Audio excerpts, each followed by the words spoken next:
मेरा एक फ्रेंड था हनु। बहुत दिनों बाद उससे मिलने गया। मैं तो ट्रैवल करते रहता हूँ, तो बीच में समय मिला तो बोला चलो इससे मिलते हैं। तो जब मैं उसके घर गया तो वो घर के बाहर कुछ ढूंढ रहा था। मैंने पूछा क्या ढूंढ रहे हो? तो बोलता है मेरी चाबी खो गई है, मैं चाबी ढूंढ रहा हूँ। मैं बोला चलो मैं भी मदद कर रहा हूँ। तो हम दोनों मिलके चाबी ढूंढ रहे हैं। पूरा आंगन देख लिया पर चाबी मिली नहीं। थोड़ी देर बाद मैंने उससे पूछा कि भाई तुमने चाबी कहाँ खोई थी? लास्ट टाइम तुमको क्या याद है? तो बोले हाँ मुझे याद है, चाबी मैंने घर के अंदर खोई थी।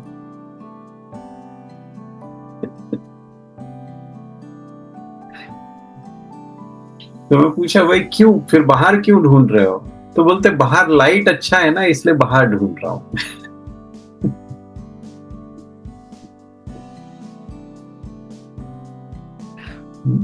सो ऐसे ही है, हम भगवान को ढूंढने जा रहे हैं। क्यों ढूंढने जा रहे हैं भाई? क्या जरूरत है?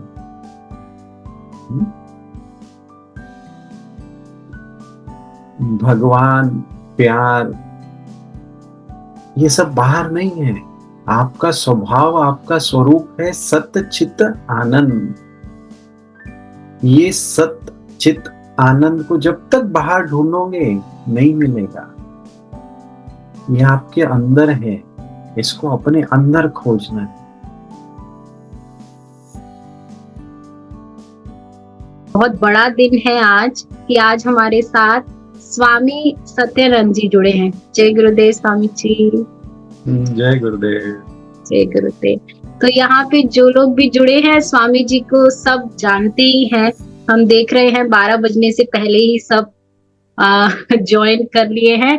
तो बहुत एक्साइटमेंट है हमें उस ज्ञान को सुनने की। स्वामी जी का बहुत बड़ा कंट्रीब्यूशन रहा है और अभी भी चल रहा है आर्ट ऑफ लिविंग में। तो उनका एक छोटा सा इंट्रोडक्शन हम ले लेते हैं और फिर हम स्वामी जी से ज्ञान सुनते हैं। जी जय गुरुदेव स्वामी जी। जय गुरुदेव। हमारे ज्ञान के पल टीम की तरफ से मैं आपका हार्दिक अभिनंदन और स्वागत करती हूँ। हमारा आज का सौभाग्य है, आज गुरुवार भी है और आज हमारा सौभाग्य है कि आप हमारे बीच में हैं ज्ञान चर्चा में।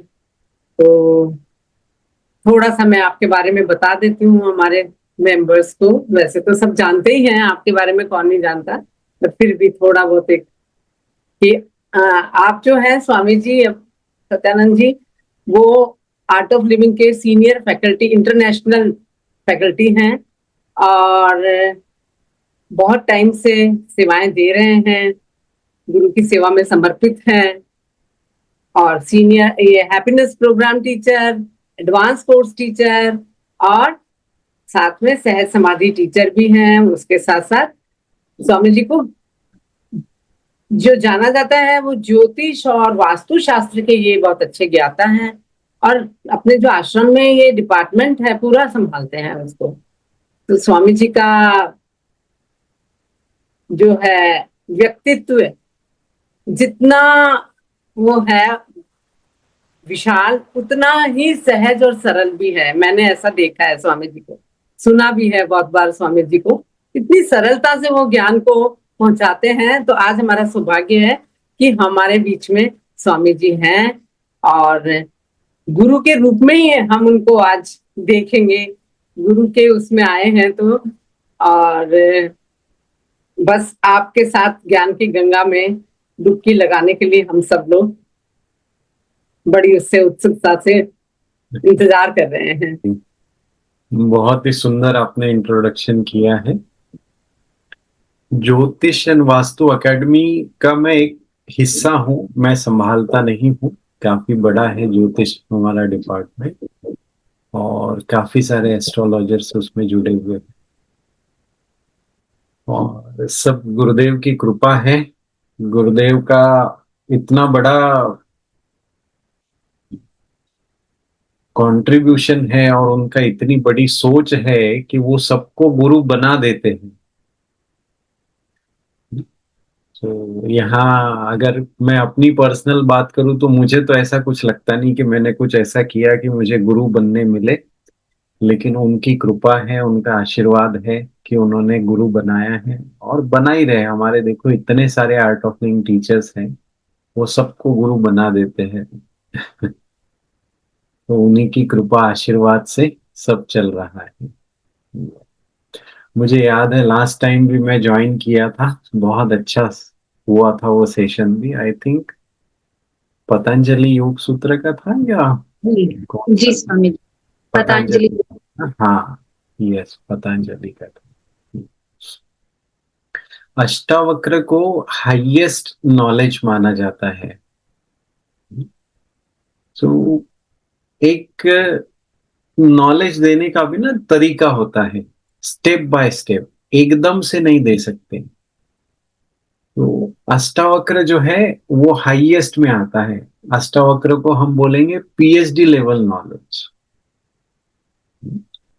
जैसे 5+5 भी 10 होता है, 3+7 भी 10 होता है, 4+6 भी 10 होता है। अब इसमें और डिफरेंट एंगल से देखते हैं तो 15-5 भी 10 होगा, 2 into 5 भी 10 होगा। तो ये पीएचडी लेवल का नॉलेज है। यहां आप ये नहीं बोल सकते 5+5 10 है तो 5 into 2 10 क्यों हो रहा है। यहां आपको अपनी समझ को बड़ा करना है, जो बोला जा रहा है उसको स्वीकार करना है और उसको समझ को बड़ा करना है। अष्टावक्र में जब वो मुनि गए वहां पर राजा जनक के पास और जब उनसे चर्चा हुई, तब उनको समझ में आया कि ये ब्रह्म ज्ञान के हकदार है। ब्रह्म ज्ञान इनको प्राप्त, इनको दिया जा सकता है। ऐसा नहीं है उनके पास वो ज्ञान नहीं था, उनके पास वो ज्ञान था, बट वो सुपात्र ढूंढ रहे थे कि कौन सुपात्र है जिसको मैं दूं ये ज्ञान। जैसे योग वशिष्ठ में वशिष्ठ मुनि ने राम जी को दिया, तो वही है ये हाईएस्ट नॉलेज। अगर कोई इस कंसेप्ट में पड़ा है, इंटेलेक्ट पे ही अटका है, तो उनके लिए अष्टावक्र समझ में नहीं आएगा। वो बोलेंगे भाई ऐसा होता है तो ऐसा क्यों होता है। सारे लॉजिक जहां छूट जाते हैं वहां से अष्टावक्र का जर्नी शुरू होता है। जब तक लॉजिक मतलब क्या, आपकी बुद्धि, और ज्ञान बुद्धि के परे है। ज्ञान में इतनी सारी चीजें हैं जो इंटेलेक्चुअली हम समझ नहीं सकते, उसको हम अनुभव कर सकते हैं। इंटेलेक्चुअली समझना चाहोगे तो बिल्कुल पॉसिबल नहीं है। इंटेलेक्ट की जगह है, जरूरत है एनालाइज करने के लिए, सारी चीजें समझने के लिए, बट अनुभव जब होता है ना तो वो अलग स्तर पे लेकर जाता है। जैसे सुदर्शन क्रिया का अनुभव आप क्या शब्दों में बयान कर सकते हो क्या। जब हम मौन रखते हैं, हॉलो एंड एम्प्टी मेडिटेशन करते हैं साइलेंस में, क्या वो अनुभव को हम शब्दों में बयान कर सकते हैं क्या। तो जो ऐसे अनुभव है बियॉन्ड वर्ड्स, वो है अनुभव। और उस, अगर आप उसके लिए रेडी है तो फिर अष्टावक्र में आप बहुत आगे बढ़ सकते हैं, समझ सकते हैं। जो चीज जैसी है वैसी उसको पाना, ये है अष्टावक्र। अपना बीच में अगर डाल देंगे, लेकिन ये तो ऐसा बोला था वहां पर, फिर इसका मीनिंग वो होता है क्या, तो फिर वो गलत था क्या। नहीं भैया, कुछ भी गलत नहीं था, वो भी सही था, ये भी सही है। दोनों ही सही है। तो ये जो कंसेप्ट होता है ना, एक सही तो दूसरा गलत, वो छोड़ देना होता है अष्टावक्र सुनते समय। बस ज्ञान है, उसको सुनना है और अनुभव करना है। विज्ञान भैरव जब मैं सुन रहा था सबसे पहली बार गुरुदेव से, तो गुरुदेव ने बोला कि तुम कोशिश मत करो, मैं जो बोल रहा हूं ये हो रहा है, बस ये मान के बैठो। और वो इतना स्ट्रॉन्ग स्टेटमेंट था। उसके बाद से विज्ञान भैरव का एक्सपीरियंस ही बदल गया।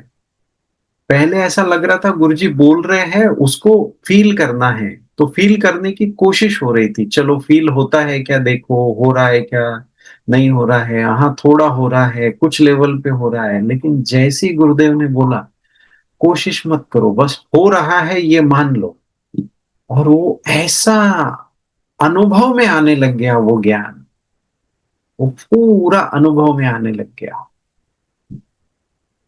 तो वैसा ही है ये अष्टावक्र, बस गुरुदेव बोलते हैं, वो सुनते जाना है और उसको अनुभव करते जाना है, तो आप उसको पूरी तरह से पा सकते हैं। कई चीजें होती है जो बुद्धि के परे होती है, स्पेशली अष्टावक्र में। तो दिस इज बियॉन्ड इंटेलेक्ट।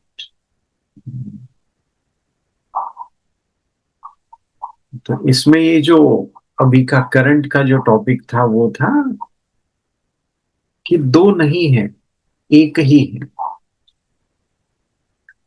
तो जैसे समुंदर और लहर का एग्जाम्पल देते हैं गुरुदेव, कि समुंदर और लहर दिखने में दो है, पर अस्तित्व में लहर का कोई है ही नहीं। अगर अस्तित्व देखते हैं तो लहर आई, चली गई, खत्म। समुंदर से उठी, समुंदर में समा गई, फिनिश, है ना। तो वैसे ही हम हैं, एक चेतना में से एक तरंग उठी, उसमें से कुछ बुदबुदे, तरंग फेन बुदबुदा, तो बुदबुदे उठे, कुछ बबल्स आए, जैसे वो बच्चे करते हैं ना, आप उधर जाओ तो वो बच्चे उससे फूंक मारते हैं और बुलबुले निकलते हैं। वैसे ही कुछ बुलबुले निकले हैं, लहर के साथ साथ कुछ समय रहेंगे, फिर खत्म हो जाएंगे। ऐसे ही हम लोग हैं, एक चेतना है, उसमें से छोटे छोटे छोटे छोटे अंश निकले हैं, कुछ समय रहेंगे यहाँ पर, अपना रोल प्ले करेंगे, और उसके बाद वापस से उसी चेतना में मर्ज हो जाना है। तो यहाँ बड़ी इंटरेस्टिंग चीज ये है कि लोग बोलते हैं मैं भगवान को खोजने गया, और गुरुदेव क्या बोलते हैं, गुरुदेव से आप कभी सुनोगे ना तो वो बोलते हैं भगवान आपको कहाँ मिलेंगे, दुनिया के आखिरी कोने में भगवान मिलेंगे। ये इतना अमेजिंग स्टेटमेंट है। क्यों, दुनिया के आखिरी कोने में ही भगवान क्यों मिलेंगे, पहले क्यों नहीं मिल सकते? क्योंकि भगवान को पाने के बाद कुछ बचता ही नहीं, कुछ पाने के लिए बचा ही नहीं, तो वो आपके लिए हो गया, फाइनल डेस्टिनेशन वो हो गया। इसलिए गुरुदेव बोलते हैं कि भगवान कहाँ मिलेंगे, आखिरी कोने में मिलेंगे। आप लोगों को स्टोरी सुनना अच्छा लगता है? ये तो मेरा एक फ्रेंड था, हनु, बहुत दिनों बाद उससे मिलने गया। मैं तो ट्रैवल करते रहता हूँ, तो बीच में समय मिला तो बोला चलो इससे मिलते हैं। तो जब मैं उसके घर गया तो वो घर के बाहर कुछ ढूंढ रहा था। मैंने पूछा क्या ढूंढ रहे हो, तो बोलता है मेरी चाबी खो गई है, मैं चाबी ढूंढ रहा हूँ। मैं बोला चलो मैं भी मदद कर रहा हूँ। तो हम दोनों मिलके चाबी ढूंढ रहे हैं। पूरा आंगन देख लिया पर चाबी मिली नहीं। थोड़ी देर बाद मैंने उससे पूछा कि भाई तुमने चाबी कहाँ खोई थी, लास्ट टाइम तुमको क्या याद है? तो बोले हाँ मुझे याद है, चाबी मैंने घर के अंदर खोई थी।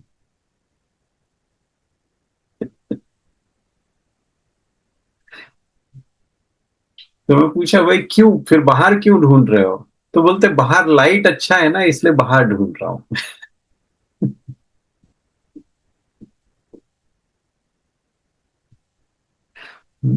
सो ऐसे ही है, हम भगवान को ढूंढने जा रहे हैं। क्यों ढूंढने जा रहे हैं भाई, क्या जरूरत है?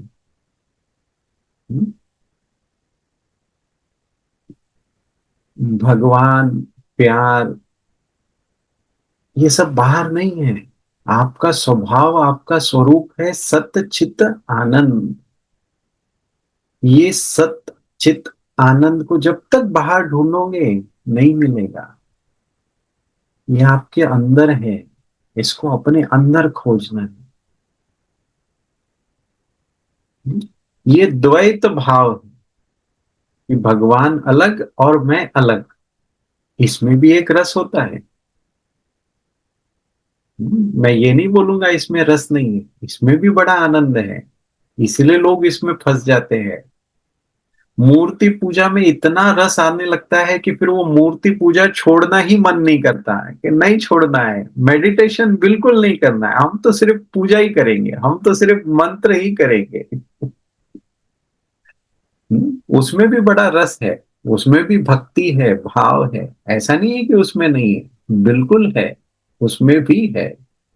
हम्म? तो ये कैसा हो गया कि भाई मैं 10th में मेरिट में आया तो मुझे फिर से 10th ही देना है, मुझे आगे नहीं जाना है, मुझे आगे की पढ़ाई नहीं करनी है। मैं 10th में मेरिट आया ना तो नेक्स्ट टाइम फिर से मैं 10th ही दूंगा, फिर से मेरिट आऊंगा।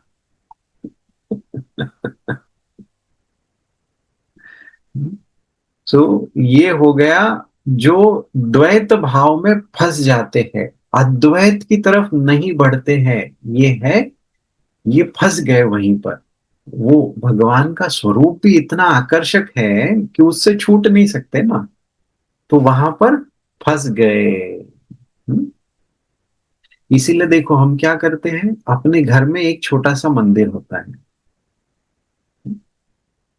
फिर वहां रोज पूजा करते हैं, और किसी दिन हम मंदिर में जाते हैं, बड़े से मंदिर में जहां भगवान को बहुत सुंदर सा सजाया होता है, सुंदर सा बनाया होता है। फिर हम जाते हैं तीर्थ यात्रा पर। तीर्थ यात्रा पर कोई मंदिर होता है क्या? जैसे आप ऋषिकेश जाओ, कोई मंदिर नहीं है भाई वहां पर। हम कहाँ जाते हैं? गंगा जी के किनारे बैठते हैं, हरिद्वार। मंदिर तो बहुत सारे हैं, मंदिर नहीं है ऐसा नहीं, मंदिर बहुत सारे हैं। पर हमारा उद्देश्य क्या होता है? वहां गंगा जी के किनारे बैठे थोड़ा देर ध्यान करें, जप करें। तो वहां पर क्या होता है, घर में हमने क्या किया, भगवान को घर के मंदिरों में या बाहर के मंदिरों में हम वो दो देखा कि भगवान है और मैं हूं, और हम मर्ज हो रहे हैं, हम एक हो रहे हैं। और जब हम तीर्थ यात्रा पर जाते हैं तो क्या करते हैं, उस प्रेजेंस को फील करते हैं। वहां मूर्ति नहीं है, वहां मूर्ति नहीं होती है। जैसे वैष्णो देवी जाते हो तो आपको वहां पर वो पिंड के दर्शन कितने होते हैं, 4 सेकंड, 5 सेकंड, कभी वो भी नहीं होते। पर वो जो जय माता दी बोलते हुए चढ़ते जाते हैं, उसका जो आनंद है, वो होता है तीर्थ यात्रा। वहां पहुंच के तो दर्शन तो होते हैं, बस वो कुछ सेकंड के ही होते हैं। असली आनंद है यात्रा में, है ना? तो वो प्रेजेंस को फील करना है, वो है तीर्थ यात्रा। और जब हम मेडिटेशन करते हैं तो बाहर कुछ नहीं है, सब कुछ अंदर ही है। इसको बोलते हैं अंतर यात्रा या अंतर तीर्थ। हमारे साइलेंस कोर्स के जो हिंदी वीडियोस है ना, उसमें आप देखोगे तो उसका टाइटल यही होता है, अंतर यात्रा। हम भीतर की ओर उतरते हैं, अपने अंदर। बाहर तीर्थ तो देख लिया हमने, ढूंढ लिया, अब अपने अंदर तीर्थ ढूंढना है। वो हुआ अंतर यात्रा। तीर्थ यानी पवित्र। तो अपने अंदर एक पवित्रता है, एक जगह है जहां सब कुछ पवित्र है, वहां कुछ भी अपवित्रता नहीं है। वहां तक पहुंचना है मेडिटेशन। तो ये स्टेप बाय स्टेप है, हमको ग्रो करना है अद्वैत से द्वैत की ओर। सॉरी, उल्टा बोल दिया मैंने। द्वैत से अद्वैत की ओर।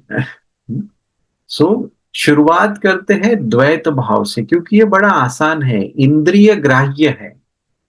इंद्रियों से हम देख सकते हैं भगवान की मूर्ति को। तुरंत फीलिंग लेवल पे जाना कि प्रेजेंस है, फील करो, हर किसी के लिए पॉसिबल नहीं हो पाता है।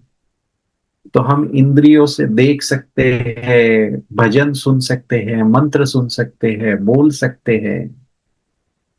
तो ये इंद्रिय ग्राह्य होने से आसान हो जाता है द्वैत। पर कुछ लोग फंस जाते हैं।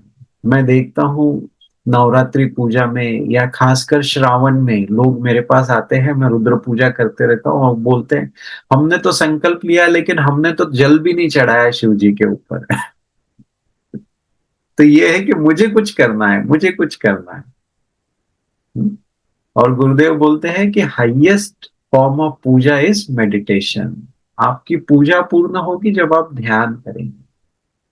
और कई लोग पूरा पूजा में आंखें खुली रख के बैठे रहते हैं कि मेरे को कब क्या करना है, मेरे को कब जल चढ़ाना है, कब पुष्प चढ़ाना है, कब क्या करना है, इसके लिए वो आंखें खुली रख के बैठे रहते हैं।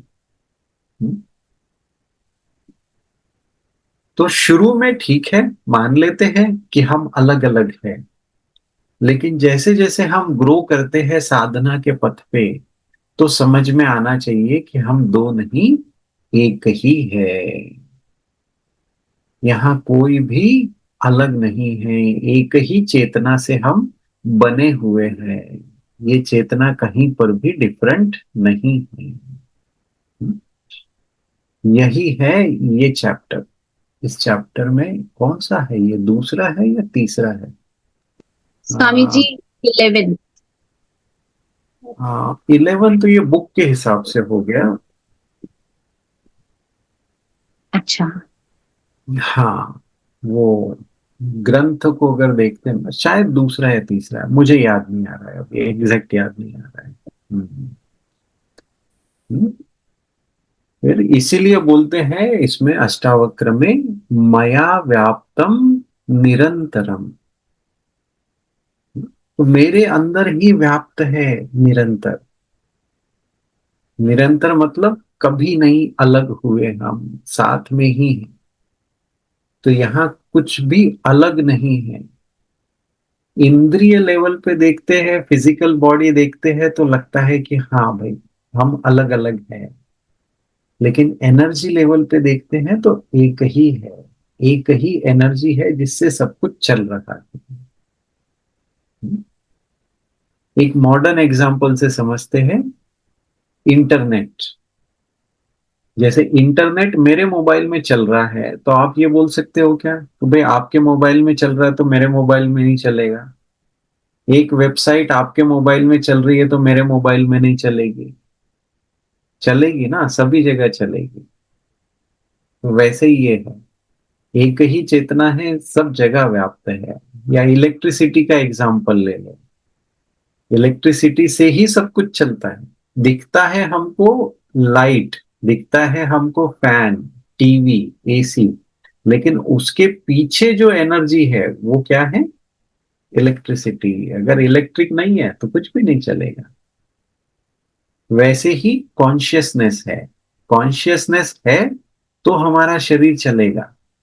एक बार चेतना निकल गई तो फिर कितना भी ऑक्सीजन डाल दो आप शरीर के अंदर, शरीर खड़ा हो सकता है क्या? मूव करेगा क्या? कई लोगों को लगता है सिर्फ ऑक्सीजन ही सब कुछ है, नहीं है भैया। चेतना है। वो चेतना निकल गई तो ऑक्सीजन भी कुछ नहीं कर पाएगा। तो वो एक ही सोर्स है। वो डिफरेंट डिफरेंट सोर्सेस नहीं है। वो एक ही जगह से वो चेतना आती है और सब में व्याप्त है।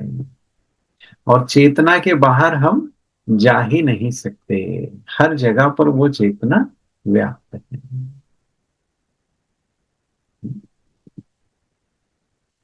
यस। यस, इसको अलग अलग एग्जाम्पल से इस चैप्टर में गुरुदेव समझाते हैं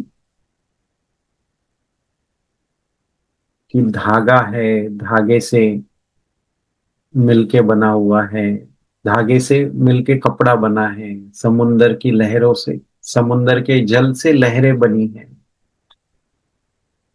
ऐसे अलग अलग एग्जाम्पल से समझाते हैं, पर चीज वही है।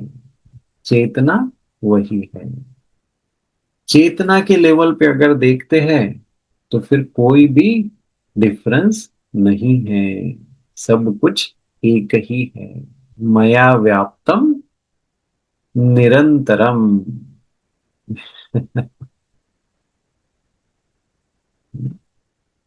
यस। हम्म।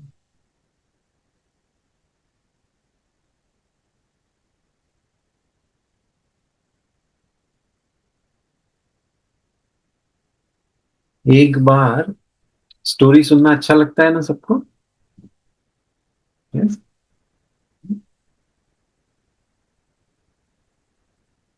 तो एक बार एक नया नया साधक था। वो गुरु के पास जाकर के बोलते हैं कि आप कहते हो सब कुछ चेतना से ही बना है, मैं भी उसी चेतना से बना हूं। आप कहते हो तत्वमसी, तुम भी उसी चेतना से बने हो, पर मेरे अंदर तो इतने सारे राग है, द्वेष है, मेरे अंदर तो मोह है, वासनाएं हैं। फिर मैं कैसे मान लूं कि मैं और वो एक ही है? जबकि हम चेतना के लिए बोलते हैं कि वो बहुत शुद्ध है, प्योर है, और मैं अपने आप को मलिन महसूस करता हूं। मेरे अंदर वो चीजें हैं तो मैं जानता हूं, तो मैं कैसे मान लूं कि भाई एक ही है? मुझे तो ये लगता है कि दोनों अलग अलग हैं। तो गुरुदेव बोलते हैं एक काम करो, ये सामने जो नदी बह रही है, मुझे प्यास लगी है, थोड़ा पानी ले आओ, फिर हम बात करते हैं। वो जाता है, पानी ले आता है। अब जैसे ही पानी देता है, वो पूछते हैं तुमने इसी नदी से पानी लाया है? तो बोले हाँ, लेकिन मुझे तो खुद नहीं लग रहा है ऐसा। बोलता है नहीं नहीं, बिल्कुल इसी नदी से लाया हूँ, आपकी आज्ञा का पूरा पालन किया है मैंने। तो फिर गुरुदेव पूछते हैं कि देखो, बोले ये नदी के अंदर मुझे नाव दिख रही है, मछलियां दिख रही है, लोग दिख रहे हैं, पर इस पानी में मुझे ना नाव दिख रही है, ना मछली दिख रही है। जो तुम मेरे लिए पीने के लिए लाए हो, उसमें ना नाव है, ना मछली है, ना लोग है। मैं कैसे मान लूं? ना बोट है। वो जो नदी के जल में सब कुछ दिख रहा है मुझे, पर इस जल में कुछ भी नहीं दिख रहा है। तो फिर क्या तुमने सच में ये वहीं से लाया?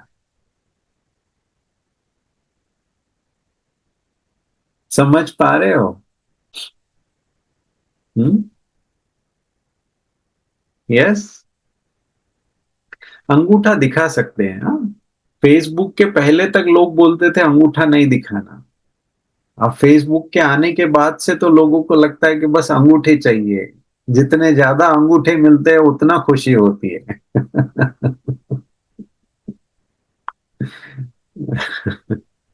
सही है ना? हाँ। तो बना सब कुछ एक ही चेतना से है, आया सब कुछ वहीं से है। सारे गुण उसी में व्याप्त है, सारे रूप सब कुछ वहीं से आया। कुछ चीजें हमारे अंदर है, सुप्त अवस्था में है, वो अभी नजर नहीं आ रही है। लेकिन जैसे हम साधना के मार्ग पर आगे बढ़ते हैं तो वो धीरे धीरे धीरे धीरे अनफोल्ड होने लग जाता है। अपने आप वो गुण हमारे अंदर आने लगते हैं। हमारे देखो कितने सारे टीचर्स हैं जिन्होंने कभी भी माइक पर बोला नहीं होता है, लेकिन कोर्स लेने बैठते हैं तो एकदम से पैसा जबरदस्त बोलते हैं कि सब लोग हक्के बक्के रह जाते हैं। उनके परिवार के लोग भी सोचते रह जाते हैं, अच्छा ये हमारे ही घर के लोग हैं या कोई और आ गए। तो वो सुप्त अवस्था में सारे गुण आपके अंदर है, और ये जितना भी निगेटिविटी है ये सब आसपास है। आसपास आपके मंडरा रही है, वो आपको छू नहीं सकती। वो आसपास सराउंडिंग में है, तो उससे ज्यादा फर्क नहीं पड़ता, सोचना नहीं उसके बारे में ज्यादा। आपका फोकस अगर निगेटिविटी पे रह गया तो आप और निगेटिव होते जाएंगे। गुरुदेव बहुत अच्छा एग्जाम्पल देते हैं कि आप अगर ईगो से लड़ते रहे ना, आप कभी ग्रो नहीं कर पाएंगे। तो ईगो से लड़ना बंद करो, आप अपनी सेवा साधना सत्संग पे फोकस करो, तो आपको समझेगा कि ईगो अपने आप कहीं का कहीं पीछे छूट गया। कई लोग बहुत सारे ऐसे प्रश्न लेके आते हैं, मेरे अंदर काम वासना बहुत है, मेरे अंदर लालच बहुत है, मुझे गुस्सा बहुत आता है। ऐसे लोग आते हैं मेरे पास, बहुत सारे लोग आते हैं अलग अलग तरह के प्रश्न लेकर के। मैं यही बोलता हूँ, फोकस कहाँ करना है ये समझो। आपको अगर ये समझ गया कि मेरे जीवन का ये लक्ष्य है, मुझे इस पाथ पर आगे बढ़ना है, तो ये सब बाकी चीजें आपको पता भी नहीं चलेगा कब छूट गई। जिसको आज आप मानते हो कि बहुत बड़ा है, वो सब छूटता जाएगा, अपने आप छूटता जाएगा। जैसे बच्चों को देखो, बच्चों का एग्जाम्पल, जब एग्जाम है कुछ याद नहीं आता उनको, खाना पीना टीवी देखना सब भूल जाते हैं, फोकस्ड होते हैं अपने पढ़ाई के ऊपर। उतना समय देख लो उनको और बाकी समय याद कर लो, देख लो कैसे डिफरेंस आपको देखने मिलेगा। तो जब फोकस होता है ना लाइफ में, तो फिर ये सब छोटी छोटी चीजें लगने लगती हैं, अपने आप छूट जाती है। जब कोई गोल नहीं है, कुछ बड़ा नहीं है सोचने को, तो फिर ये छोटी छोटी चीजें ही बड़ी लगने लगती है। अरे उसने मेरे तरफ देखा नहीं, उसने मेरे को ऐसे बोला, उसने उससे बात करी ज्यादा मेरे से बात नहीं करी, ये चीजें भी फिर आपको चुभने लग जाती है। उनको बुलाया मुझे नहीं बुलाया, उनको पहले नमस्ते बोला, हम तो दोनों साथ में आ रहे थे, मुझे बाद में नमस्ते बोला, ये चीजें भी फिर दुख देने लगती है। जबकि इसका कोई महत्व नहीं।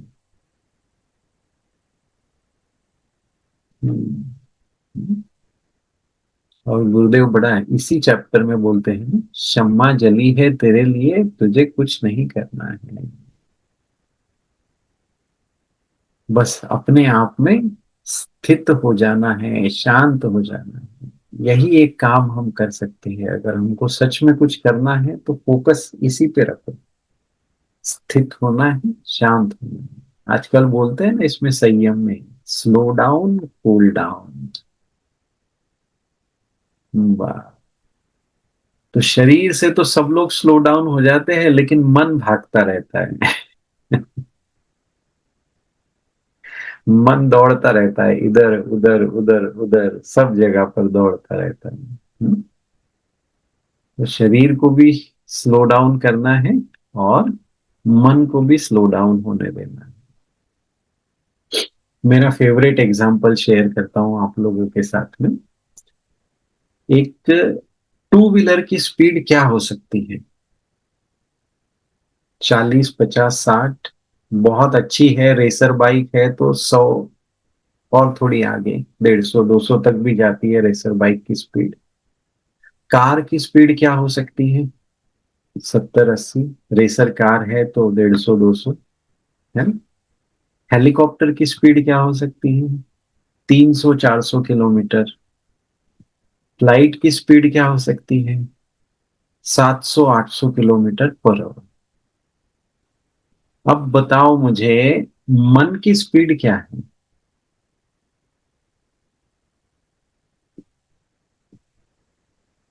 बोलो।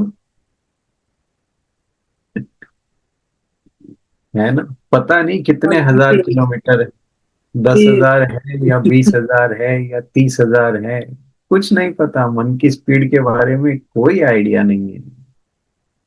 ऐसे ऐसे पहुंचता है कहीं पर भी। लोग बोलते हैं लाइट सबसे तेज चलता है, लाइट से भी तेज चलता भी हमारा मन। लाइट को भी सूरज से धरती पर आने में कुछ 8 मिनट कुछ लगते हैं, मुझे भी अभी एग्जैक्ट याद नहीं है। किसी को याद है क्या? 8 मिनट कुछ सेकंड होते हैं शायद। पर मन को उतना भी समय नहीं लगता है, कहीं पर भी पहुंच जाए, कहीं पर भी ऐसे पहुंचता है। अब इस मन को, अगर कोई भी गाड़ी चल रही है 100 किलोमीटर की स्पीड से और उसको ऐसे रोक दोगे, ऐसे ब्रेक मार दोगे, तो क्या होगा? एक्सीडेंट हो जाएगा गाड़ी का, है ना।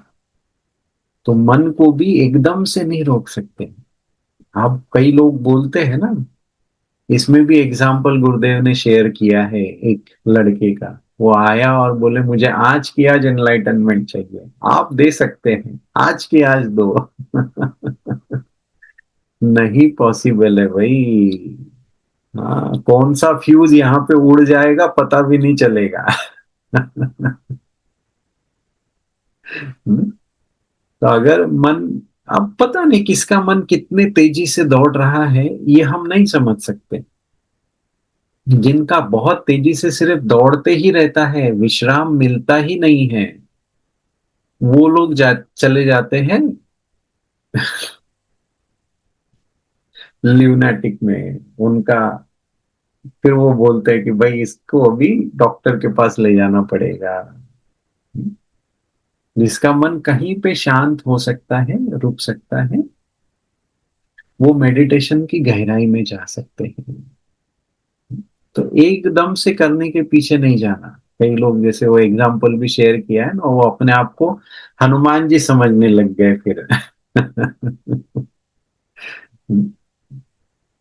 तो फिर ऐसा ही होता है, अपने आप को कुछ कुछ समझने लग जाते हैं। कोई लोग अपने आप को हनुमान समझते हैं, कोई लोग देवी माता समझते हैं, और बस फिर वही होने लग जाता है।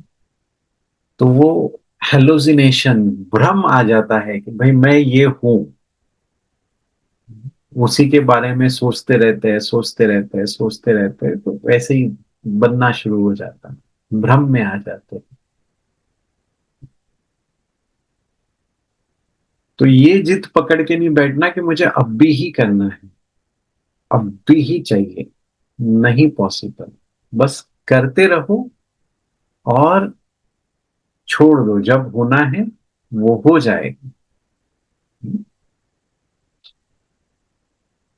तो इसलिए ज्यादा सोचना नहीं, बस अपना 100% करते रहना।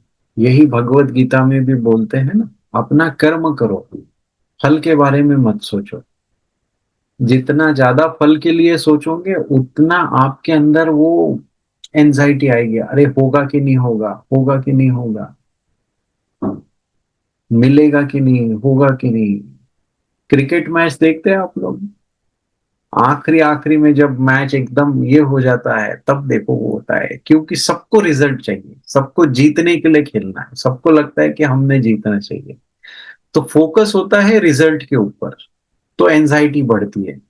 कई लोगों को हार्ट अटैक भी आ जाता है, कई लोग टीवी फोड़ देते हैं अपना, हार जाते हैं तो, है ना। तो रिजल्ट के ऊपर जब फोकस हो जाता है ना, तो ये सारी चीजें होती है। और जब फोकस होता है 100% करने पे, तो फिर रिजल्ट मैटर नहीं करता है।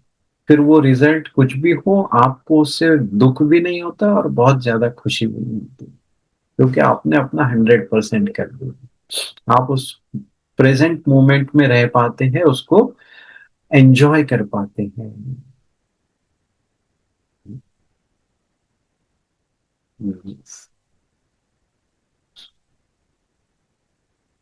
हम्म,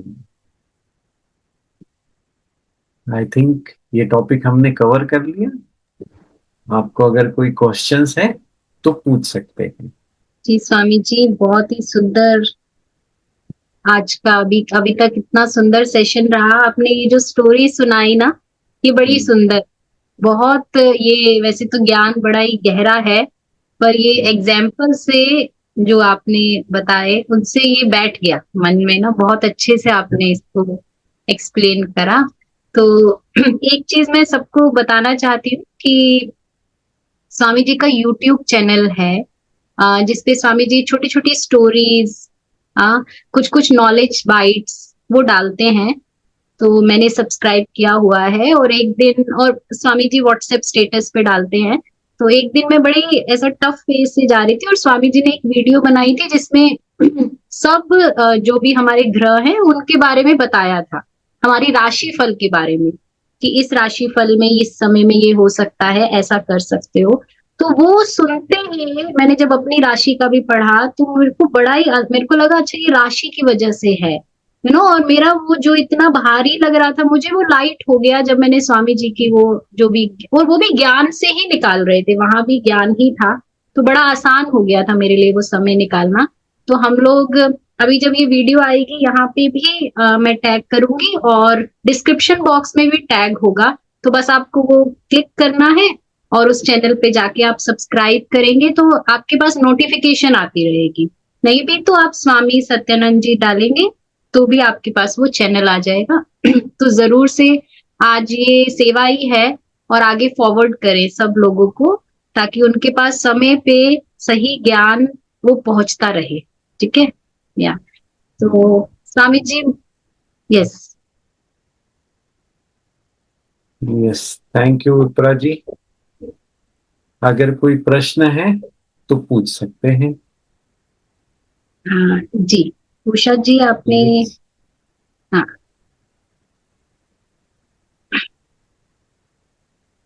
तो मैंने अब सेटिंग चेंज की है, अगर किसी को प्रश्न है तो पूछ सकते हैं, नहीं तो हम भैया अपने ऐसा है ना, आपको भैया वास्तु के बारे में नॉलेज है ना? हम्म। जी। अभी हम अष्टावक्र भैया गीता के बारे हमारा में डिस्कस जरूरी करेंगे। है थोड़ा। हाँ जी, अभी उषा, हाँ। अभी हम अष्टावक्र गीता के प्रश्न लेंगे, अभी ज्योतिष और वास्तु के नहीं। अभी ज्योतिष वास्तु के प्रश्न लेने लग गए ना तो बहुत बहुत ज्यादा समय हो जाएगा उसमें। जी, उसके लिए हम एक सेशन रख सकते हैं, और आप अगर आप जाएंगे चैनल पे भी, तो जो स्वामी जी की मैं वीडियो बोल रही हूँ, अगर आप वो सुन लेंगे, मैं डाल भी दूंगी आज, तो वो प्रश्न के ज्यादातर जवाब आपको आई एम श्योर मिल जाएंगे। तो अगर अष्टवक्र गीता पे जैसे स्वामी जी ने कहा हमारा प्रश्न है, अरुणा जी आपने अनम्यूट किया। जी, जय गुरुदेव स्वामी जी, विप्रा जी जय गुरुदेव। ऐसा था, मैं अष्टवक्र गीता सुनती हूँ, विप्रा जी के साथ ही सुन रही हूँ, ये सेकंड टाइम विप्रा जी इस सेशन को ले रही हैं। कई बार मन एकदम ब्लैंक हो जाता है कि कुछ समझ ही नहीं आता कि क्या सुन रहे हैं और क्या करें। आज आपने जो एग्जाम्पल से बोला, गुरुजी भी एग्जाम्पल से बोलते हैं, तो बहुत अच्छी तरह समझ में आता है। तो कई बार इस, जैसे कि वो सिर के ऊपर से पानी निकल जाता है ना, वो वाला सिलसिला है, या जिस टाइम हमें इस नॉलेज का 100% अप्लाई करना चाहिए उस समय पर मन इतना व्यथित होता है, उसका क्या करें ये बताइए। छूट जाता है बहुत कुछ। यस, और भी लोगों के साथ ऐसा होता होगा, आई एम श्योर। कितने लोगों के साथ ऐसा होता है? हाँ, यस। ये बड़ा ही कॉमन है, सबके साथ होता है। इसमें हम जब कमिटमेंट से आगे बढ़ते हैं कि कुछ भी हो हमें करना है, तो वो चीज होने लगती है। और इसमें हेल्पफुल होती है हमारी एवरीडे साधना। जब हम एवरीडे मेडिटेशन करते हैं, सहज ध्यान करते हैं, सुदर्शन क्रिया करते हैं, तो हमारा एनर्जी लेवल बढ़ता है, और उस एनर्जी को हम यूज कर सकते हैं फिर ज्ञान के लिए। ज्ञान को अपने जीवन में इम्प्लीमेंट करने के लिए हम उस एनर्जी को यूज कर सकते हैं। तो ऐसा कई बार होगा, जो भी हम सुनते हैं वो एक ही बार में समझ आएगा ऐसा बिल्कुल जरूरी नहीं। मैं भी कई बार सुनता हूँ। ये अष्टावक्र गीता हिंदी और इंग्लिश वाला मैंने कम से कम 30 बार, सेफर साइड 30 बोलता हूँ, 30 बार तो सुना होगा, 30 से ज्यादा ही बार सुना है, बट सेफर साइड 30 बोल रहा हूँ। तो ये सुनते रहना होता है तो समझ में आता है। एक बार में सब कुछ समझ आ जाएगा ऐसा भी बिल्कुल जरूरी नहीं। सुनते रहिए, अपने आप समझ आना शुरू हो जाएगा। पतंजलि योग सूत्र तो मेरा 40-45 बार से ज्यादा बार सुना है और पढ़ा है। या, हाँ, वेरी नाइस। करते रहना। वो बोलते हैं ना गुरुदेव, माला को फेरते रहना है और पानी को बहते रहना है। तो मेडिटेशन करते रहना है और ज्ञान को पढ़ते रहना है, तो वो समझ में आता है।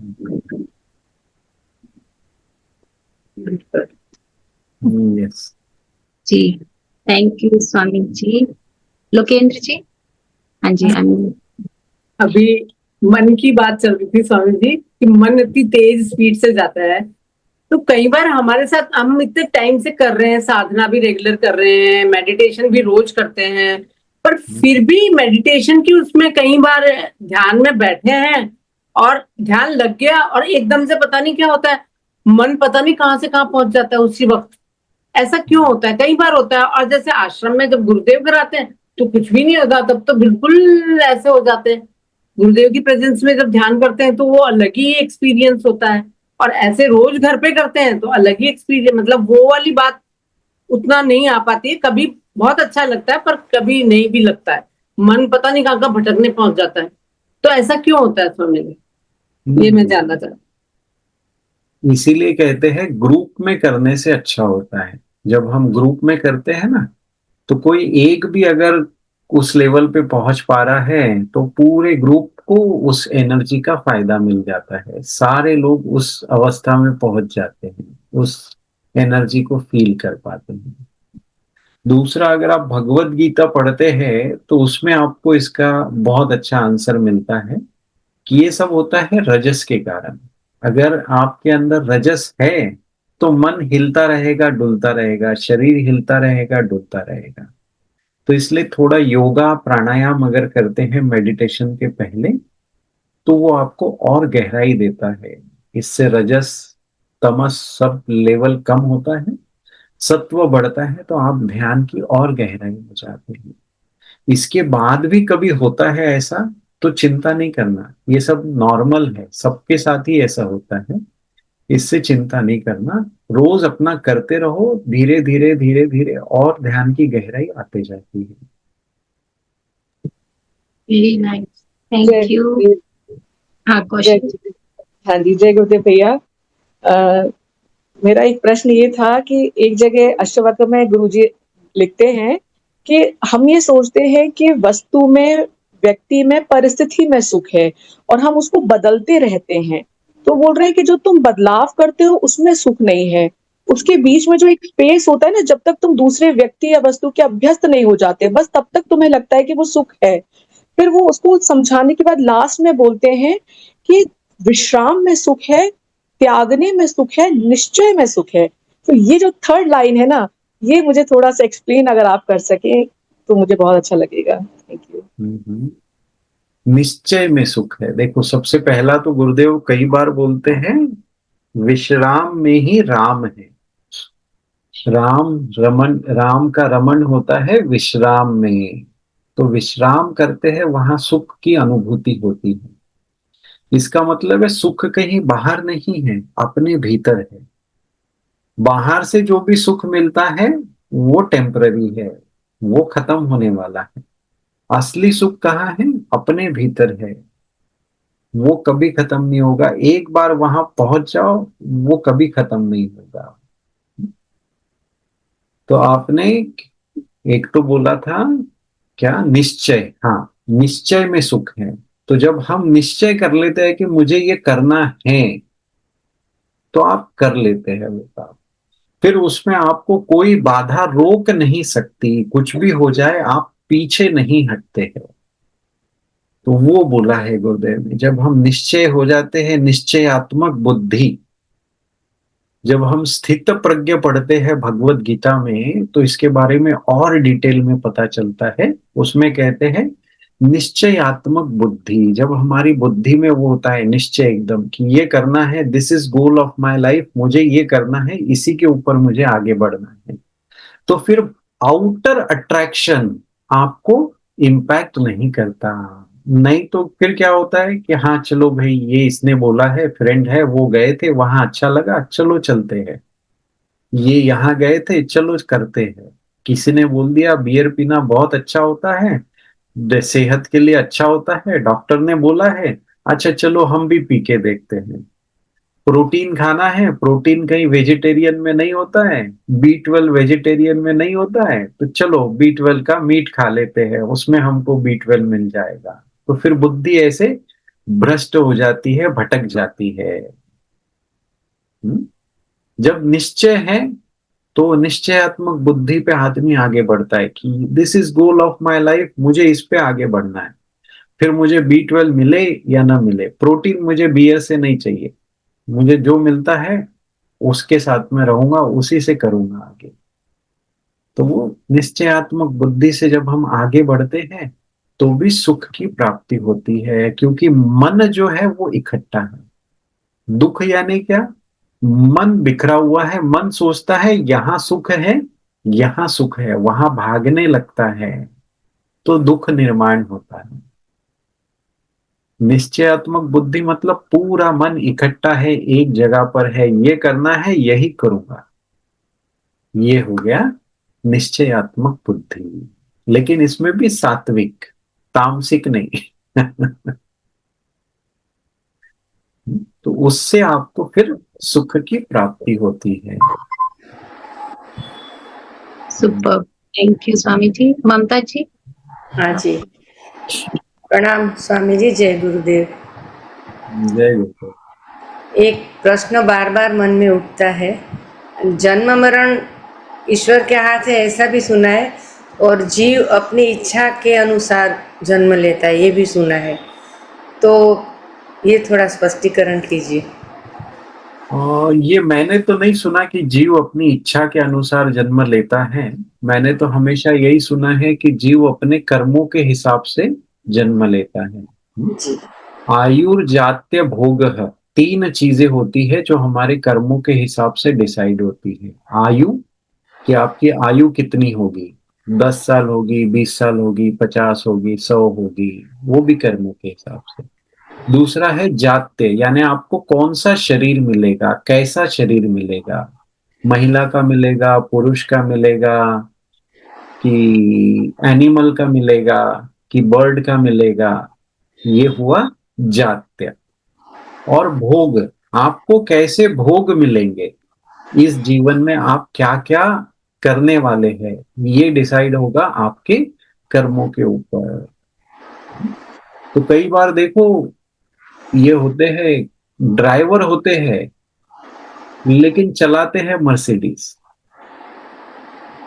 तो अब देखो, एक एक CEO होता है कंपनी का जो उस ड्राइवर से कई गुना ज्यादा पैसा कमाता है, लेकिन फिर भी उसके पास मर्सिडीज नहीं होती है, वो मर्सिडीज बैठ भी नहीं पाता है। लेकिन एक ड्राइवर है, वो मर्सिडीज चलाता है, वो अलग अलग गाड़ियां चलाता है। तो भोग क्या मिलेंगे, ये बड़ा ही समझ नहीं पाओगे आप। इसको समझने में पता नहीं कितने जन्म निकल जाएंगे। जिसके पास कुछ नहीं है पर सब कुछ है, घर में कुछ खाने को नहीं है लेकिन जहां नौकरी पे जाते हैं वहां सब खाने को मिलता है, इतना अच्छे से मिलेगा।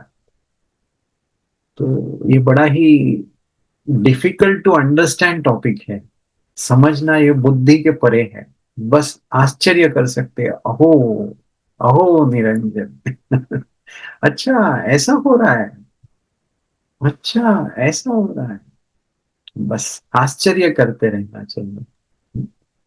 तो मैं तो नहीं बोलूंगा कि मैंने कभी सुना है। हाँ, एनलाइटेंड मास्टर जो होते हैं ना, वो अपना जीवन चूज कर सकते हैं, मुझे कब जन्म लेना है, कहाँ जन्म लेना है, किसके थ्रू जन्म लेना है, कौन से कपल से जन्म लेना है, वो सब तय कर सकते हैं। पर बाकी सब लोगों के लिए तो वो कर्मों के द्वारा निर्धारित होता है, कब आना है, कब जाना है, सब कुछ। स्वामी जी, उसमें जड़ भरत की जो स्टोरी है भागवत में, तो उसमें तो हाँ उसका मन रह जाता है हाँ हिरण में, तो वो हिरण की योनि में जाता है, तो उसका हाँ क्या मतलब है, मेरे को वो समझ नहीं आया। हाँ, मन बोलने से ना ये वासनाएं रह जाती है। तो जिस चीज की वासनाएं रह गई वो वहीं जन्म लेते हैं। गुरुदेव एक बार कहाँ बता रहे थे, आई थिंक कठोपनिषद में बता रहे थे कि जिसको बहुत ज्यादा चिकन खाने का शौक होता है उसका जन्म नेक्स्ट टाइम पोल्ट्री फॉर्म में हो जाता है, क्योंकि वो दिन में पूरा चिकन चिकन ही चलता रहा तो पोल्ट्री फॉर्म में जन्म लेगा। अगर मुर्गी के रूप में जन्म ले लिया तो खुद ही चिकन बन जाएगा फिर। तो जो वासनाएं आपकी बहुत स्ट्रांग होती हैं उस हिसाब से भी वही कर्म है। तो जड़ भरत जी का जो स्टोरी है उसमें यही था कि एनलाइटन हो गए थे, लेकिन फिर भी पूरा मन उस हिरण में चला गया, हिरण में ही फंस गए। हिरण से ही वो मोह इतना हो गया कि मरते मरते भी वो हिरण ही रहा मन में, तो उसी का जन्म ले लिया। लेकिन अच्छी बात ये थी कि उस जन्म में भी उनको याद था कि भाई पिछले जन्म में मेरे साथ ये हुआ था। तो जब उनका मनुष्य रूप में जन्म हुआ तो वो सब याद था उनको, तो इसलिए वो सब कुछ ज्ञान होते हुए भी, ब्रह्म ज्ञान होते हुए भी जड़ भरत कहलाए। ये देखो कितना सिंप्लिसिटी है। एक ईगोइस्टिक पर्सन को अगर आप कुछ भी बोल दो ना, वो तिल मिला जाएगा, अपना ज्ञान दिखाने लग जाएगा कि उनके पास कितना ज्ञान है। ये ज्ञानी की पहचान ब्रह्म ज्ञान है भाई, ब्रह्म ज्ञान लेकर के चल रहे हैं, लेकिन फिर भी लोग क्या बोल रहे हैं, जड़ भरत, कोई काम का नहीं है बोले ये। तो ये जी ज्ञानी की सच्ची पहचान, जो गुरुदेव बोलते हैं ना, जैसे जैसे ज्ञान होता है तो उसमें सॉफ्टनेस और बढ़ता जाता है। हम्म। जी स्वामी जी। स्वामी जी, हमने अभी एक नया सेगमेंट स्टार्ट किया है अपने सेशंस में, role of Guru in my life. हम्म। गुरु में ये वैसे ऐसा है कि इस पे बहुत देर तक बोला जा सकता है, तो आप इस पे अगर कुछ बोल पाए जी। सबके चेहरे चमक गए हैं ये सुनने के लिए। जी स्वामी जी। सही है, बिल्कुल। मेरे जीवन में अगर बोले रोल ऑफ गुरु, तो मैं बोलूंगा कि सब कुछ वही कर रहे हैं। कोई एक रोल बताना बड़ा मुश्किल है। जो भी हो रहा है वो सब उनकी कृपा से हो रहा है। तो मेरे जीवन में एज ए फ्रेंड गुरुदेव है, सबसे बड़ा रोल फ्रेंड का, मास्टर का, गाइड कर रहे हैं सभी जगह से।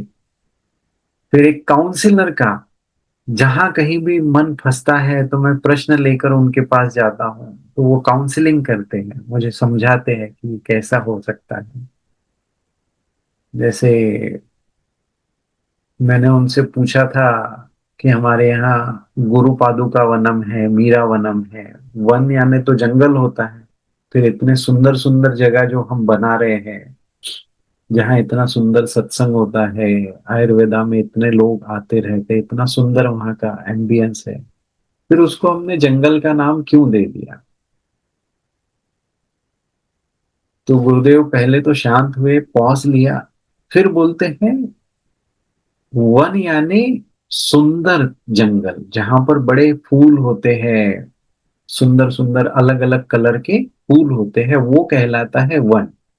और जो तुम जंगल बोल रहे हो वो कहलाता है अरण्य, जिसमें कुछ भी सिस्टमैटिक नहीं दिखता है, जिसमें सिर्फ हम अगर जंगल की बात करें तो हमको जंगली जानवर याद आते हैं, बड़े बड़े पेड़, वो जो है वो कहलाता है अरण्य। वन यानी जहां पर सुंदर सुंदर फूल होते हैं। फिर मुझे याद आया, अरे हाँ वृंदावन भी तो है। वृंदावन भी तो है, वहां पर भी तो देखो जंगल नहीं है।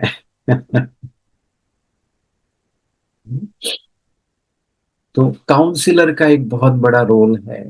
और भी जहां जहां जो जो जरूरत पड़ती है वो सारे रोल वो निभा देते हैं, कोई भी छूटता नहीं है। तो एक रोल कहना बड़ा मुश्किल है, बट सारे रोल प्ले करते हैं वो मेरे लिए। हम्म। आप स्टोरी सुनेंगे, गुरु स्टोरी? प्लीज जी स्वामी जी।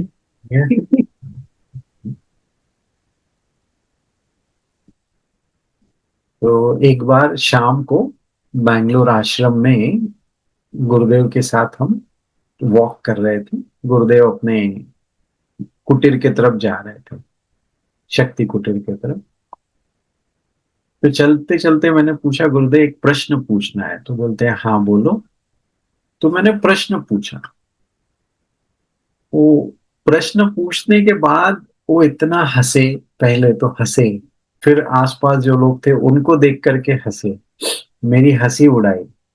फिर बोलते हैं जिनको ज्ञान होता है ना, वो हर जगह अपना ज्ञान प्रदर्शन नहीं करते। फिर चलने लगे। फिर थोड़ी देर बाद फिर रुके, फिर मेरी तरफ देख के फिर हंसे। तो फिर सब समझ गए कि अभी फिर कुछ आने वाला है, फिर कुछ बोलने वाले हैं। फिर बोलते हैं कि जब दो ज्ञानी मिलते हैं ना, तो वो कभी ज्ञान की चर्चा नहीं करते।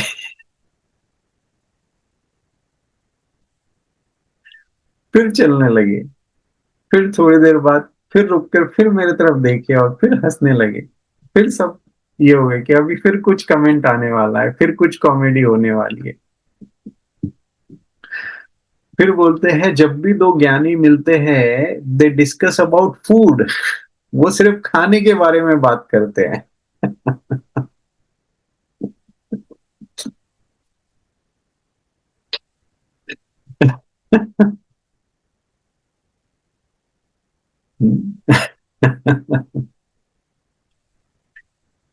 फिर बोलते हैं थोड़े देर बाद कि कल सत्संग में ये सवाल जरूर पूछना, तो ये उस समय मैं जवाब दूंगा इसका।